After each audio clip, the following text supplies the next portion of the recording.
Hello everyone and welcome back to the channel. Now, after a bit of an absence, I'm returning my attention to the excellent Heroes of Normandy system and glancing at what you've got this vista of a ruined city spread before you, you'd be forgiven for thinking that I'd got Stalingrad out again, but in fact I have not. I've really enjoyed playing through the missions in Stalingrad, but after a bit of a break and after some sidestepping to do some other games, I think I want to return my attention to the Western Front in Heroes of Normandy. Now, there's some really exciting new expansions coming out. The Kickstarter, of course, is completed, and there's some brilliant new titles that are going to be available arriving in the spring of next year. One of which, of course, is Caen, featuring significant British forces. Now, very much my own loss, I failed to back the Kickstarter. There were good reasons for it involving other games, but I always regretted it slightly. So, in order to scratch that itch, I've actually borrowed all the city map pieces from Stalingrad because my purpose has been to create a bit of I'll call it a homegrown Khan. It allows me to create an urban scenario that the British and the Germans can fight over.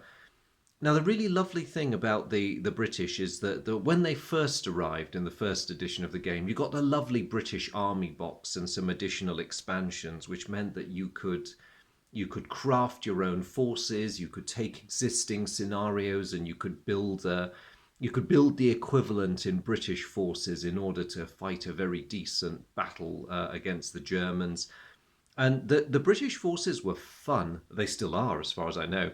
They felt different enough to the United States in terms of force mix and capabilities of armor and all the rest of it. You knew you were using a different faction. And for all their similarities, it's nice that the two Western allies do feel quite different in their style of play. And it was the simplest matter using the excellent, excellent point system in this game to just refit as appropriate and bring on a British force to substitute for a US one.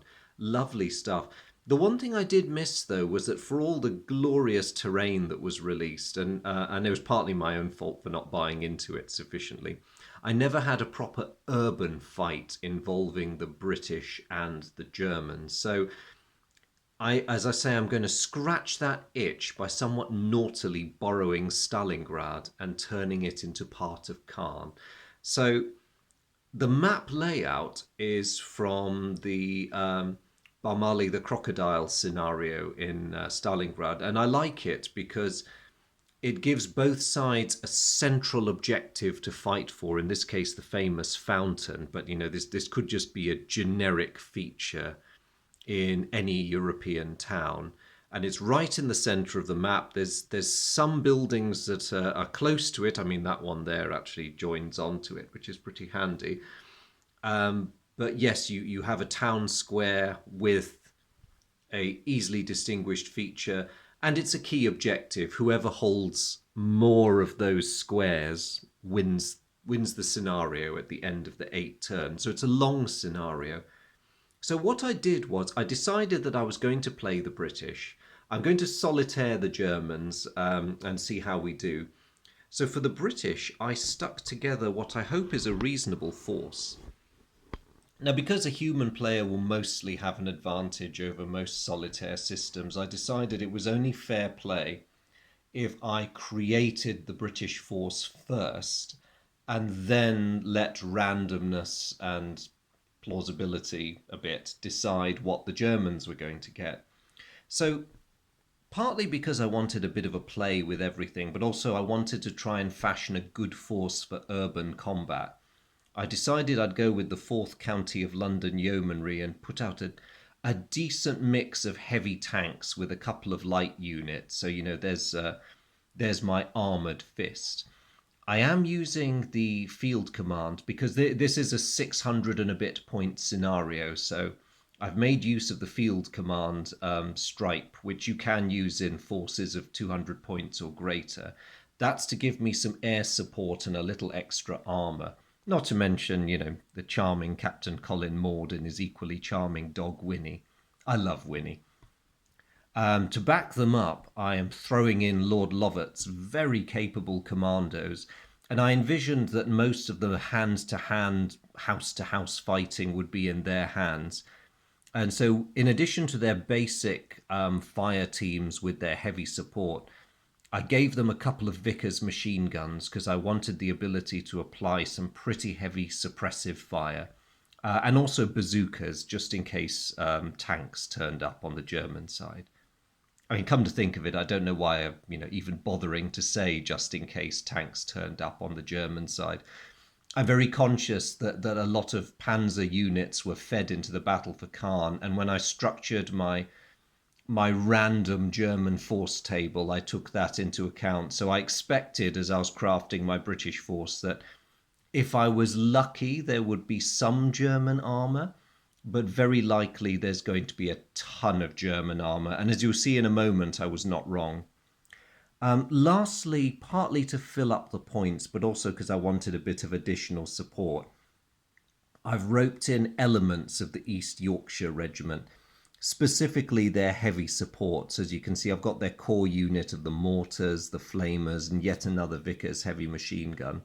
And I've padded them out with some extra grenades just in case they have to defend themselves at relatively close quarters. Or they find that they have to clear a building and the rest of the infantry's busy. And I'm not too worried about Lovat's commandos. They can look after themselves. So much for the British force.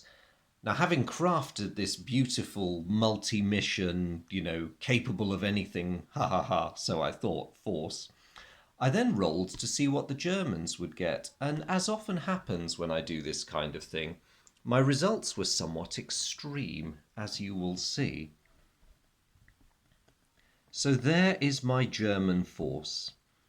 A quick glance at it will show you that it's an immensely dangerous collection of firepower. We have, most worryingly for me, we have Whitman's Tigers, 2 of them. That's going to be quite scary. We have elements of the Panzer group from Panzer Lehr over there, which was also not encouraging because there's a nice sprinkling of Panzer IVs, and they've brought a Panther with them. They've also got the German equivalent of my command strip up there with an airstrike, so they've even got air assets on this. Flak gun, a Panzer II, presumably to deal with infantry. And somewhat randomly, they've got divisional support as well, but just to give them another star, orders and planning. So yes, the Germans have an extremely powerful force, but it's also a very unbalanced force. They have no infantry whatsoever. In fact, all they've got by way of someone who can pretend to be an infantryman is Major Hans Gruber out on his own. But of course, they probably don't want to risk him because that's a whole command point they'd be losing if they did. So it's going to be interesting to see what they make of this force, because in addition to borrowing the scenario from the Stalingrad campaign book, or scenario book, I should say, I also took its victory conditions. And as I said earlier, victory hinges around occupying those at the end of the game. Now, the problem the Germans have is their heavy vehicles cannot physically occupy the space. So it is actually, unfortunately, impossible for the Germans to win this scenario. Now, I was on the cusp of abandoning it and re-rolling when the thought occurred to me that, okay, that's a bit awful for the Germans, but it does sometimes happen in war that in the heat of the moment, or through various misadventures, an inappropriate force might be committed to a less than optimal mission. And with that thought in mind, I further thought that because for the most part, this objective is surrounded by open spaces. Although they can't occupy it unless Major Hans Gruber triumphantly strolls into it on turn 8, the Germans have more than enough capacity to deny the British from getting anywhere near it. So while their force cannot play to win, they can play to force a draw. And if they wipe out my force for the most part, then given that they're the ones defending Caen, it probably would count as a very respectable victory. So for that reason, I've decided to keep the German force as it is, even though you could tell I rolled a ton of sixes when I was composing their force. So yes, it's a challenging one for a hypothetical German player, and I'm interested to see how it pans out too, because I've not picked the best of the available British armour, and in many cases my force is a compromise. I have a lot of infantry, which are normally a bit scary to tanks, but aside from the odd bazooka, I do not have much in the way of dedicated anti-tank equipment, so most of my fellows are going to be little more than targets, which means I'm going to have to try and keep them safe until I can rush the Germans at the end of the scenario. Now, the Germans, incidentally, have the initiative, so it is possible, if I'm feeling gamey, for me to get guys into positions nearby and then rush the objective right at the end. Not very ideal in narrative terms, but there's nothing against it in the rules. But I've also got to be careful because virtually all the German armour has the capability to smash holes in buildings and bring them down. So while it's tempting to shelter a team here, waiting for an opportunity to dive into that fountain, I'm possibly being very foolhardy because any collection of German tanks around here could just shell that building out of existence. And those of you who watched my previous Heroes of Stalingrad video will remember how easy it is for heavy weapons to bring down buildings. So I have to keep that consideration in mind. The Germans slightly outnumber me in armoured vehicles, which is not good. In fact, if I do a quick flyby over the assembly areas, you'll be able to see my forces. So, starting from the right flank, you can see I've done my time-saving measure of laying down my initial orders. This group is the closest to the objective, incidentally. But I've not only got fewer tanks, they're a bit more scattered because I wanted to try and make sure that as far as possible, and given the very broken up terrain that we have in front of us, they would be able to support the infantry. The alternative, if I accept heavy casualties, is I could just push forward and try and take the buildings on the German side, just to force them to waste turns trying to clear me out or swat these nuisances away. But I doubt any German commander worth his salt would be distracted by that. The Germans, with the somewhat smaller force, mainly because they've got a greater proportion of high-quality units, do not have quite the same problems I do, but they're having to cover all bases. So there's unsurprisingly a very big concentration of German units here. They're somewhat cautiously keeping the regular Tiger back until the others have, been able to soak up any of the bad luck factor. I've just realised I'd made a mistake there. Whitman is leading the charge, incidentally. He is self-activating. I'd actually meant to put that order token on one of the Panzer IVs, so I'll just shift that over. So built around the core of Whitman's own personal Tiger, we've got all these Panzer IVs. Oh, and the Panther. That's the Panther over there. Again, the Panther's being held in reserve because may as well hold that one for now. The Panzer IVs are more than able to look after themselves. And the Germans also want to play with this toy. They have a SDKFZ 255, the flamethrower version, so they'd really like to try roasting a few of my infantrymen with it. And then we have the little Panzer II, and this is the upgunned version, which actually has a decent gun. When you compare it to the very dinky, not very effective tank you meet in Stalingrad, this is a much better all-rounder. So that one's been placed on the extreme right, partly to keep it away, the Germans set up second, from the heavier British armour, but also to keep that one British tank on that flank distracted. So that is the Germans setup, and we'll see how they do. They probably have to play a slightly more cautious game than the British do, because any losses suffered by the Germans will affect their ability to keep the British away from that zone. And they're going to have some trouble with the buildings, because, of course, while they can control the areas around them with their armour, they can't actually occupy them, and that's going to be a serious problem.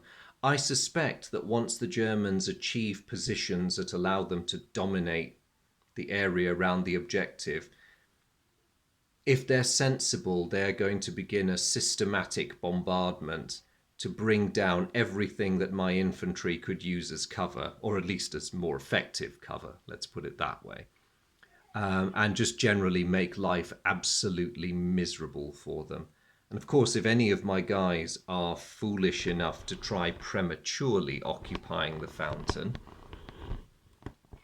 as a defensive position, its ratings are not bad, but I suspect a mere +2 is not going to be a great incentive, especially not when they've got heavy German guns able to range in on them. So for me, it's going to be about force preservation and timing. So there we go. That is the starting situation in a nutshell. Now, unfortunately, real life being what it is, I do not know whether over the course of this week I'm going to be able to see this scenario all the way through. But I'm going to play as much of it as I can, just so that I can demonstrate the Brits in action and hopefully whet everyone's appetites for Caen and the related related expansions when they finally begin to arrive. I think it's in the early mid-spring of next year. Yes, I mean, those of you like me who have your old British Army boxes, if you happen to own Stalingrad as well, I do recommend breaking it out and just nicking the map so you can do some decent Western European urban combat with this game system. Because the open fields and the forests and the hedgerows are all great. I'll never tire of those. But it's nice to get out the countryside for a while and just pay a visit to the larger towns and the cities every now and then. So I look forward to seeing you all on my next video, which will be the first, possibly the second. We'll see how it goes, turns of this game. If I can squeeze both turns into one video, we'll see how it plays out.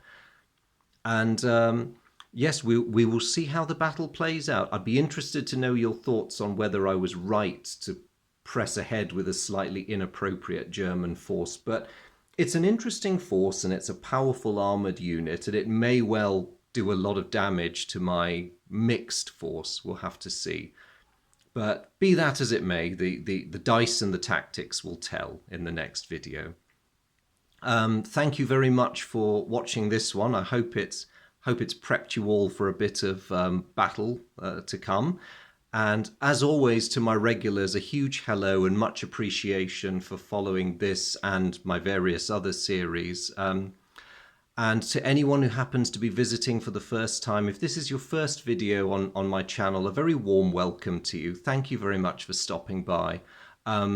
If you're here for the Heroes of Normandy system, please do have a look at the other videos I've done on this game system, or indeed anything else that might catch your fancy. But as always, a massive thank you to all of you who've tuned in to watch this. Really great to have your company, as always, as I continue my wargaming adventures.